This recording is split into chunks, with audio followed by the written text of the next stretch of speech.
अभिवादन स्वीकार कीजिए ब्रजेश मिश्रा का और आप देखना शुरू कर चुके हैं द डिबेट। बहनों भाइयों, उत्तर प्रदेश की राजनीति में नित नए प्रयोग हो रहे हैं। प्रयोग किसका? भारतीय जनता पार्टी और भारतीय जनता पार्टी के विरुद्ध।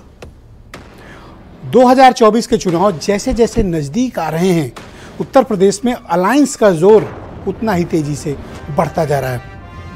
आज हम इस बात पर चर्चा करेंगे कि उत्तर प्रदेश में विपक्ष की एकता और भारतीय जनता पार्टी की ताकत क्या है।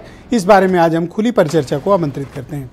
बहनों भाइयों, उत्तर प्रदेश की राजनीति में नित नए बड़े प्रयोग हो रहे हैं और ये प्रयोग कोई छोटे मोटे नहीं हैं, बल्कि राजनीतिक रूप से कुछ बड़े प्रयोग यूपी में होने जा रहे हैं। मैं ऐसा इसलिए कह पा रहा हूं क्योंकि अखिलेश यादव समाजवादी पार्टी के अध्यक्ष और फॉर्मर चीफ मिनिस्टर का एक बड़ा इम्पॉर्टेंट राजनीतिक बयान आया है। ये बयान उनका पिछले दिनों आया, जिसमें काफ़ी चौंकाने वाली बात कही गई। जो लोग ये कहते हैं कि विपक्ष में उत्तर प्रदेश में एकता नहीं हो सकती, तो अखिलेश यादव जो उत्तर प्रदेश में विपक्ष का नेतृत्व कर रहे हैं, उन्होंने अपोजिशन को जोड़ने के लिए एक फार्मूला दिया है। अखिलेश यादव का ये मानना है कि उत्तर प्रदेश में जो पार्टियां या देश के दूसरे हिस्सों में जो पार्टियां भारतीय जनता पार्टी को हरा रही हों, बाकी दलों को विपक्ष के उनके साथ खड़े हो जाना चाहिए। ऐसा वो इसलिए कह रहे हैं, उनका ये मानना है कि उत्तर प्रदेश में समाजवादी पार्टी भारतीय जनता पार्टी से मुकाबिल है, उससे लड़ रही है और उसे चुनौती भी प्रस्तुत कर रही है। लिहाजा बाकी दलों को भी समाजवादी पार्टी का साथ देना चाहिए। जो बीजेपी को हराए वो हमारे साथ आए। तो साथ आने का फार्मूला क्या है? लेकिन इस फार्मूले में बहनों भाइयों एक बहुत बड़ा पेच है। उस पेच का नाम है Bahujan Samaj party. 12.5% vote share Bahujan Samaj party का लास्ट असेंबली इलेक्शन में रिकॉर्ड हुआ है। यानी इस पार्टी के पास पिछले डायरेक्ट इलेक्शन में 12.5% वोट शेयर है। 12.5% वोट शेयर कोई मामूली नहीं होता। किसी भी पार्टी का खेल बना सकता है और किसी भी पार्टी का बिगाड़ सकता है।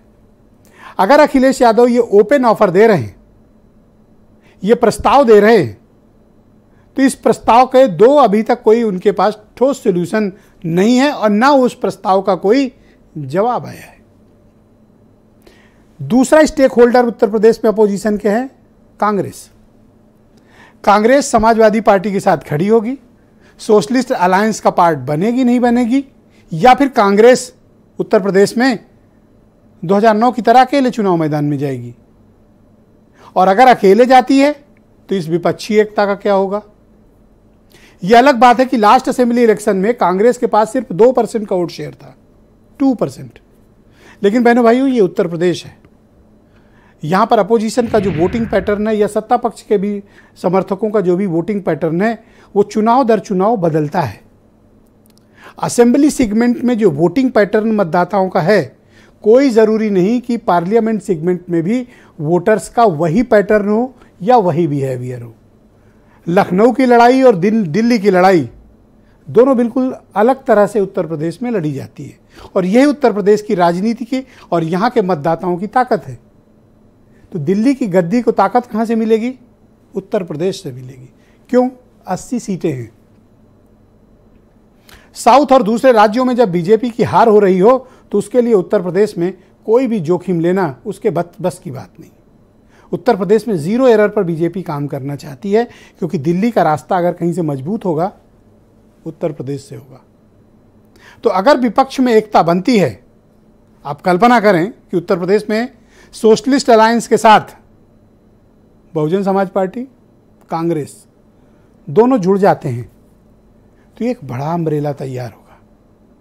लेकिन इस महत्वपूर्ण अलायंस से ओम प्रकाश राजभर का छिटक कर बीजेपी के पास जाना लगभग तय है, सुनिश्चित है आज की डेट तक। वरना ओम प्रकाश राजभर एक महीने बाद क्या स्टैंड ले, अलग बात है। पर अभी ऐसा प्रतीत होता है कि वो बीजेपी के साथ जाएंगे। 6 विधायक, करीब 3% 2.5% का वोट शेयर कंप्लीट में। वरना अगर एक क्षेत्र विशेष में जाएं तो एक महत्वपूर्ण राजनीतिक फैक्टर है वो, और उनकी कम्युनिटी का मतदाता उनके साथ खड़ा हुआ है। वैसे ही मायावती का कम्युनिटी वोटर है जो मायावती के साथ खड़ा है। कोई लाख परसेप्शन बना ले, कोई लाख बातें कह ले, पर एक वर्ग विशेष है जो बटन हाथी पर ही दबाता है। इसलिए मायावती की एक रेलिवेंसी उत्तर प्रदेश की अपोजिशन की राजनीति में है। लेकिन मायावती को बाकी विपक्ष पूछ नहीं रहा है। कैसे? 23 तारीख को पटना में महारैली है, संपूर्ण विपक्ष इकट्ठा होगा, पर बहन जी को कोई इनविटेशन नहीं है। उनके बारे में परसेप्शन अपोजिशन ने क्या बनाया, बीजेपी की साथी हैं, पर क्या वाकई में ऐसा है? पॉस्चरिंग से ऐसा कई बार उन्होंने महसूस कराया, कई बार अपने बयानों से भी महसूस कराया। कैसे? उन्होंने कहा कि उनका लक्ष्य समाजवादी पार्टी को रोकना और हराना है। तो फिर फायदा किसको हो रहा है? भारतीय जनता पार्टी को, बिटवीन द लाइंस। लेकिन क्या अखिलेश यादव की इस प्रस्ताव पर विपक्ष कान देगा? दो बड़े दलों का अभी तक कोई स्टेटमेंट नहीं आया। बयान को आए 24 घंटे से ज्यादा का वक्त बीत चुका है।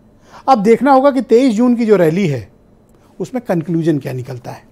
उस रैली से बहनों भाइयों उत्तर प्रदेश की राजनीति के कई बड़े संकेत भी निकलने वाले हैं कि माइनस बीएसपी यूपी में कोई बड़ा अलायंस आकार लेगा या फिर बीएसपी को भी इसमें एंट्री कराया जाएगा। तो अगर बीएसपी की इसमें एंट्री होगी तो एजेंसीज की भी एंट्री इसमें होगी।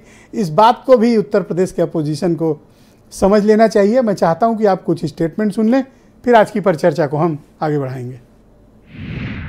एनडीए के मुकाबले मैंने कहा पीडीए और मैंने कहा पिछड़े दलित अल्पसंख्यक मुसलमान भाई, क्योंकि सबसे ज्यादा भेदभाव इनके साथ हो रहा है।